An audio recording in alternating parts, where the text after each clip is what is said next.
Hello, my name is Dr. Shambles, and today I am doing a bit of a video on Purple Luffy.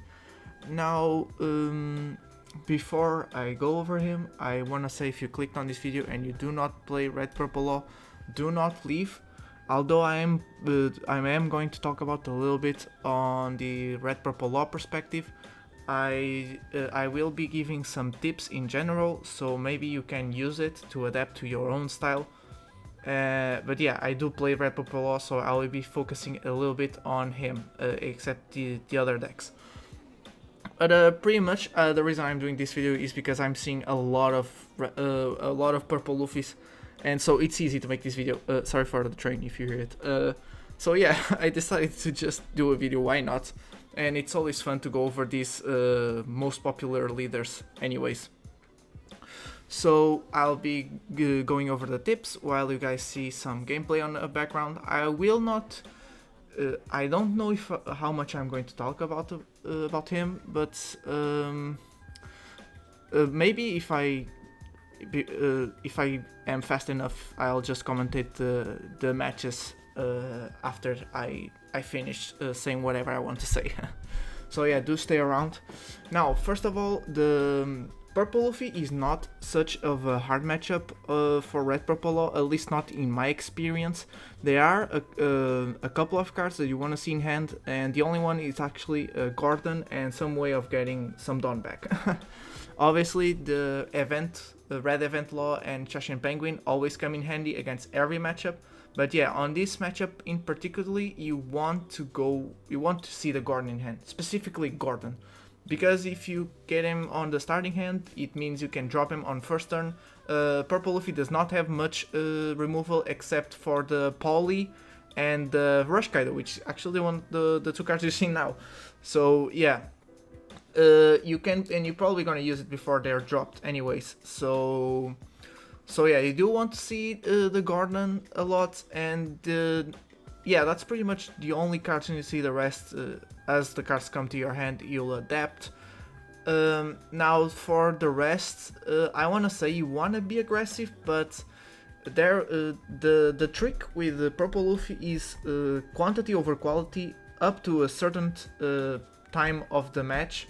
There will be a very specific turn where you should get the gut feeling. I always say gut feeling because while you're playing, there will be feelings with experience that you just know when to do certain things. This comes with experience.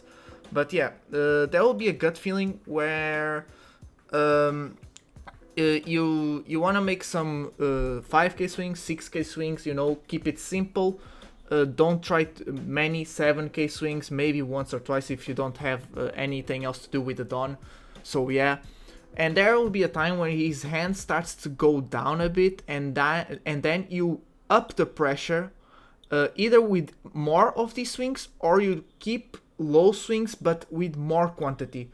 What this will do is you deplete their health, and that means they cannot use their leader ability as much. So yeah, thankfully, what happens with Red Purple Law is that he can do this very easily because he builds board super fast. As for the other ones, it can be a bit harder, but yeah, maybe try to get, maybe if you can get 2 swings per turn, it should be pretty good. So yeah, that's what I wanted to talk about. As for the strengths of the Purple Luffy, is he can accelerate the game very much thanks to his ability, and that's why I said you need to take the lives from time to time, you know, maybe use the rest of the Dawn that you have to spend to make sure you get that life, so it cannot ramp up. And the other strength is the fact that he can build board, not as easily as Red Purple Law, but he can build board easily thanks to the Yuta Page 1 combo, and he also has a lot of 2Ks in hand. This means this is why it's important to make a lot of swings if you can. For example, Bellovetti, although she kind of struggles after the turn she attacks, she can do a lot of pressure, so you can take a lot of cards in hand. So yeah, do try to use her in your advantage. So once you what happens is they have a lot of 2Ks, right? and they have a lot of board building. If they use their board building correctly, and they attack in a good order where they can keep a good amount of attacks per turn as well. This means on late game they'll be dropping the 7 kit, or in very late game the Rush Kaido and sometimes Gear 5 Luffy, and then it's just overwhelming for most decks if they get to that point. So yeah, you want to look to finish game before they can start. They do this. Like, you want to have the tempo so much on your side, so when they play this, it does not matter, because that's the point where you probably cannot come back. So yeah, another thing that Purple Luffy can do is the card you're seeing right now, which is Magellan, which does counter Red Purple Law. But again, that's why I play very carefully around this card. Like, this is the only card I'm afraid of, actually. Not even 9-drop Kaido is as bad as this. So yeah, you do want to do this. You want to play around as a Red Purple Law. And there was something I actually wanted to talk about there, I kind of forgot. Not for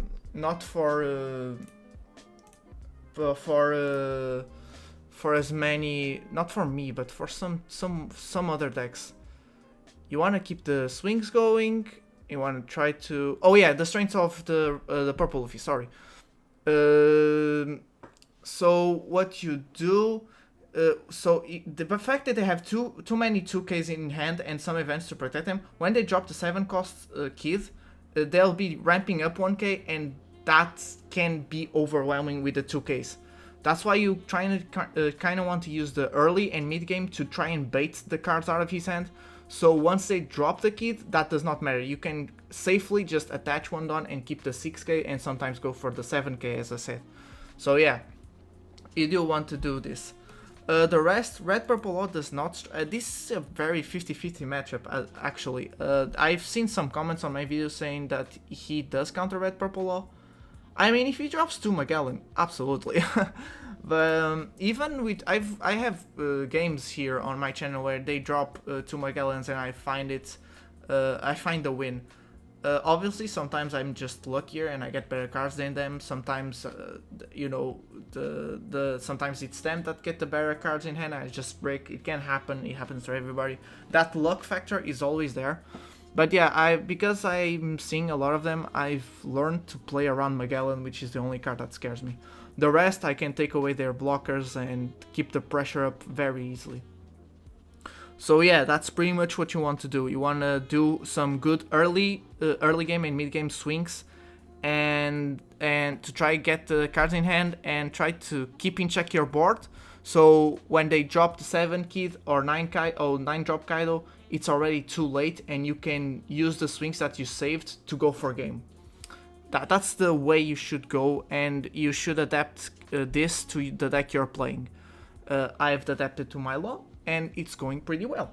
You guys did see a loss just then, but you know, I do like to show my losses if they are good matches anyways. And I thought that was a good match. So yeah, that's the style you want to keep. Is very fast paced deck. If you can manage to keep that in check with your swings, that's the trick. That's just the trick. And it does not have much removal, and it does not have rush except for the Kaido. So that means you can count his attacks, so keep his attacks in check as well, and his cards in hand. Obviously, this looks like very general, like, yeah, you do that for every deck. Yeah, but with Luffy, it's very specific to early and mid game to take away the cards in hand. And for the swings, it's actually a bit more early and maybe late game. Mid, you won't find so much of a problem unless they have they drop your Yuta in page 1 combo twice. There you have a problem.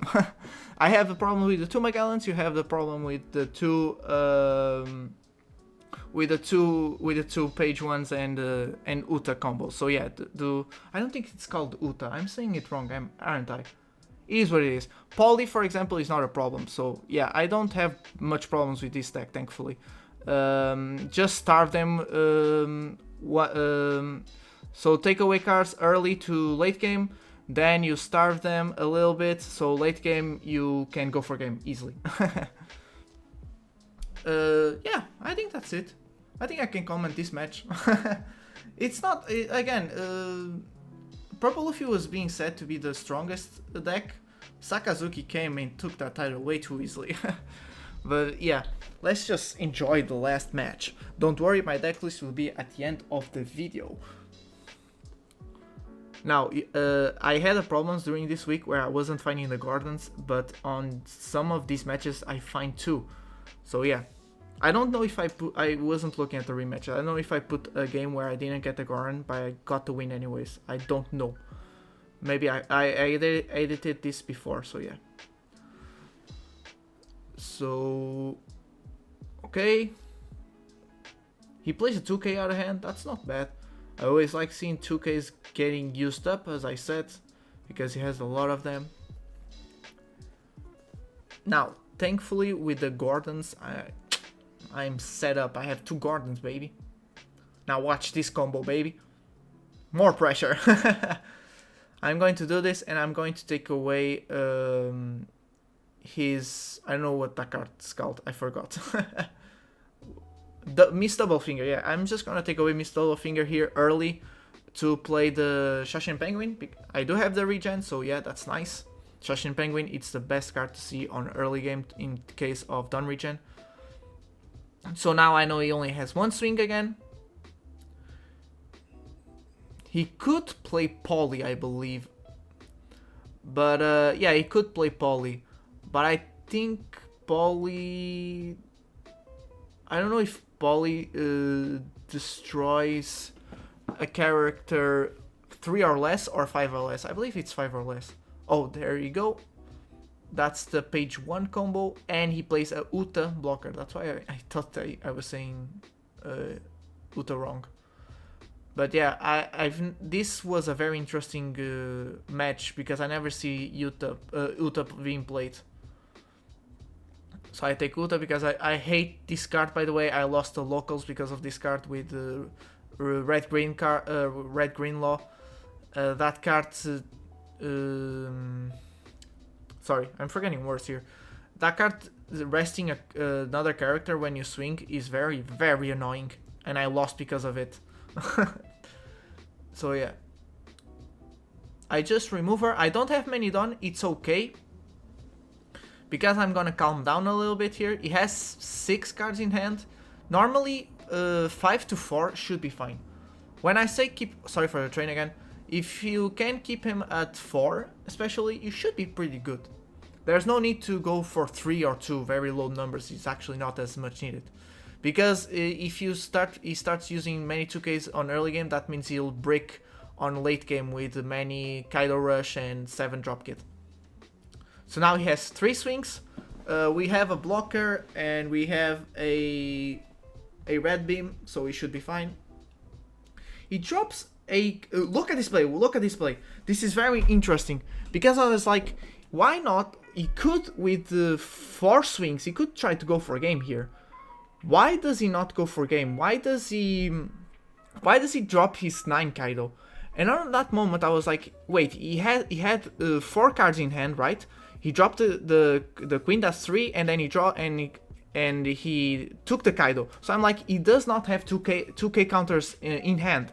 He would not do this if he was not afraid for me to go for game next turn. So he plays another page 1 to build board and kind of try to scare me out of ending game and try to go for board here. So I'm like, you're baiting me, my guy. I understood that and I took a gamble here. Now watch, I just dropped that queen, sorry. I make a 5 swing. He goes, and I'm like, wait, the only card you have now is the one you got from life because the other 3 were bricks. He goes for the Yuta. I go another swing. So 4 cards, remember, there were 3. There you go. And that's it. So I knew because of that little play, because if he played the 9 drop Kaido, that means he would not have done to go over my red beam, and I could just take lives and then use my 2k counters for the other 2. So I was fine either way. But because of because I saw the queen being played in that specifically time, at that specifically time, I knew that the other 3 had to be bricked. So I was like, okay, you only have 1 card, probably. I assumed it was a 1k, and I think it was, because I think he got a 2k out of the life. So I kind of swung to get the life, and I'm like, okay, now the quantity should do the trick. Normally you should not do this, because if he has another 2k, like if he had more 2ks in hand, which I said he does have a good amount in the deck, you should not go for this. Normally you go for board. But because I saw him play the page 1 and he did that weird play with queen, I was like, okay, I saw through the mind games. One of the rare times I do.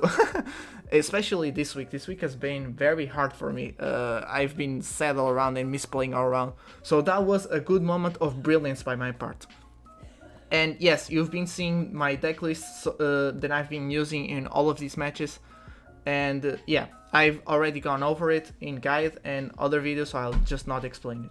So, if you like this, do like and subscribe. I do a lot of Red Purple Law videos. Only do Red Purple Law because that's the only deck I've been playing, and I love Law. So yeah, thank you so much. Bye bye.